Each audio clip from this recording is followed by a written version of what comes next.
In this short clip, I'm going to explain the lesson plan adjustment assignment. Consult this video whenever you want and as often as you want. If, after watching the video, you still have questions about the assignment, ask them during any class. In the course outline, I described the assignment like this. Students will submit a lesson plan with notes on adjustments made to the lesson plan in order to ensure that it is both accessible to students with different language abilities and reinforces and strengthens students' language abilities.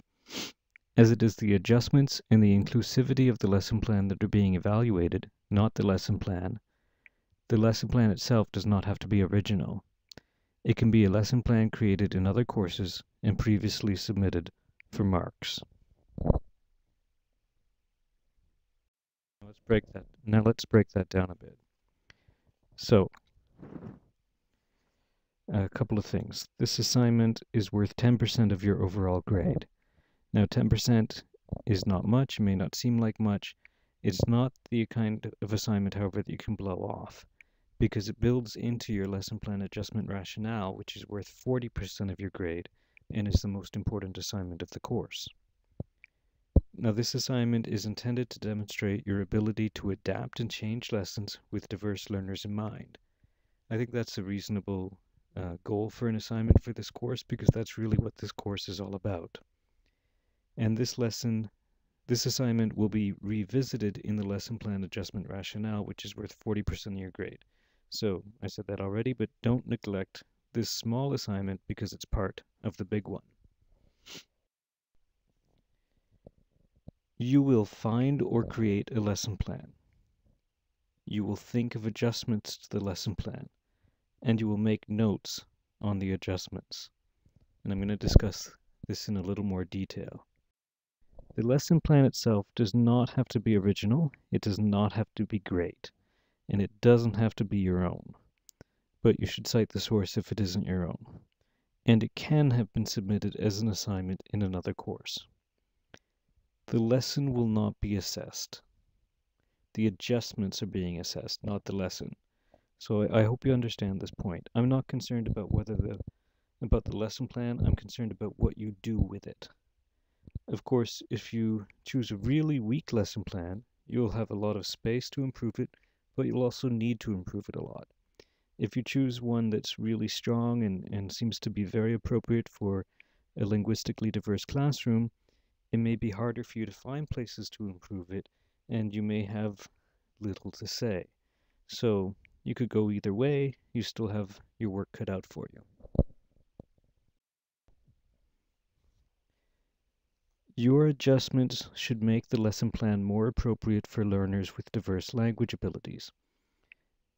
Your adjustment should reinforce and strengthen students' existing language abilities. So your adjustment should provide opportunities for students with strong language abilities to improve their language abilities, those who have areas of concern to be able to still access the content, still work with it, but it should not dumb down or water down the academic content. And this part is very important. You aren't changing the lesson content. You aren't making the content simpler. The ESL students in the class should be learning the same thing toward the same end. Dumbing it down would be a dumb move on your part. Your job is to find ways to communicate the concepts, the content, the academic content more clearly. Your adjustments should be made in such a way that I can clearly see the original lesson plan and the adjustments. And they should be your own or clearly attributed with proper APA citations and references. The list of readings in the course outline is already in APA format, so this shouldn't be too difficult for you to do. Now, you could consider, I said you have to make the adjustments clear in such a way that I can see the original lesson plan and the adjustments. You could consider making the adjustments clear by putting them in a different color, highlighting them, putting them in a separate column. You're going to be submitting this on Moodle, so you can do things in Moodle to make it clear. I'll let you decide how to make the adjustments clear. You're a future teacher, and communicating things clearly is what you'll be doing for a living. You could consider drawing upon some of the ideas from your strategy guide. You're going to be writing the strategy guides for the course. If you haven't already started them, you should probably get started. Drawing on some of the ideas from your strategy guide isn't cheating, it's planning ahead. I'd like to see some dovetailing between your work. It saves you time, and it shows that you're not just skimming the surface, but digging deeper into the ideas you've had. Your strategy guide may give you some ideas you could use here. Of course, you'll need to make more adjustments than just those in your strategy guide, but if you come up with a strategy through your reading, and you write it up for the strategy guide, and then you find ways to bring it into this lesson plan adjustment assignment, that's great. No problem. It's not cheating. It's fine. You could consider taking a lesson that's inappropriate and making it appropriate. And you could consider taking a great lesson and making it greater, which is a more difficult task. Now, to explain how I'll be assessing this, I'm going to refer to the competencies. Everything I've already said still applies, but there are some of the competencies and key features that I will be keeping in mind while I evaluate your work. Competency 1, to act as a professional inheritor, critic, and interpreter of knowledge or culture when teaching students. As with the strategy guides, competency 1 is mentioned here because it's important that your adjustments respect the academic content. The ESL teacher should not be receiving the ESL learner should not be receiving a watered down version of the curriculum.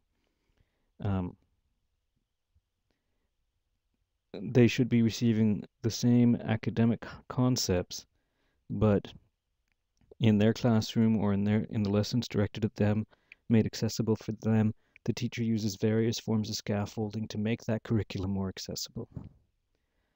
Competency 5, to evaluate student progress in learning the subject content and mastering the related competencies. Now, lesson plans usually include some space to evaluate the student's understanding of academic concepts. Your lesson plan should probably also include opportunities for you to assess your students' language abilities as well. This may involve checking that students understand subject-specific terms or formative assessments that check students have the language skills necessary to understand the course material and to produce work that demonstrates that understanding. So, if there's no evaluation happening of the student's language ability, consider trying to build that in as one of your adjustments.